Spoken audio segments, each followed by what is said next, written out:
பெத்தப்பன்ற சின்ன பையனும் அவனோட 3 ஃப்ரெண்ட்ஸும் சம்மர் ஹாலிடேல அவங்க ஊர்ல இருக்கிற ஒரு கிணத்துல குளிச்சுக்கிட்டு இருக்கும்போது அந்த கிணறோட சொந்தக்காரன் அவனோட கிணத்துல குளிக்க கூடாதுன்னு அவங்கள அடிச்சு அனுப்பிடுறான். இதனால அந்த 4 பசங்களும் அவங்களுக்குன்னு ஒரு கிணறு வெட்டலான்னு முடிவு பண்றாங்க. ஆனா அந்த 4 பேர்ல பெத்தப்பன் கிட்ட மட்டும்தான் சொந்தமா நிலம் இருக்கு. அண்ட் அவங்க அவனோட நிலத்திலே கிணறு வெட்டலான்னு பெத்தப்பன் பாட்டி கிட்ட போய் கேட்க அவன் பாட்டி கிணறு வெட்ட ஒத்துக்க மாட்டாங்க. அதுக்கு ஒரு காரணமும் சொல்றாங்க. அண்ட் பெத்தப்பன் அவன் பாட்டி பேச்சை கேட்காம கிணறு வெட்டியே தீருவன்னு அவன் ஃப்ரெண்ட்ஸோட சேர்ந்து என்னெல்லாம் பண்ணா, அதை தடுக்க அவன் பாட்டி என்னெல்லாம் பண்ணாங்க, கடைசியா அந்த கிணறை வெட்டினாங்களா இல்லையா அப்படின்றத இந்த படத்தோட மிச்ச ஸ்டோரி. இந்த படத்துல அந்த 4 பசங்க பேசிக்கிற கான்வர்சேஷன்லாம் நல்ல காமெடியாவே இருந்துச்சு. அண்ட் அந்த பாட்டி செய்கிற இன்னசென்ட்டான விஷயங்களும் அந்த பசங்க அவங்க வயசுக்கு ஒரு கிணறுக்காக என்னெல்லாம் பண்றாங்கன்றத நல்ல காமெடி அண்ட் எமோஷன் சீன்ஸ் கலந்து காமிச்சிருப்பாங்க.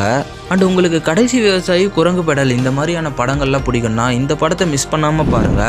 இந்த படத்தோட பேர் கிணறு. இது அமேசான் பிரைமில் அவைலபிளாக இருக்குது. ஒரு சிம்பிளான வில்லேஜ் ட்ராமா மூவி பார்க்கணுன்னா இந்த படத்தை ட்ரை பண்ணுங்கள். அண்ட் இந்த மாதிரி வீடியோ பார்க்க இந்த வீடியோக்கு ஒரு லைக் பண்ணிவிட்டு நம்ம சேனலை மறக்காமல் ஃபாலோ பண்ணிக்கோங்க.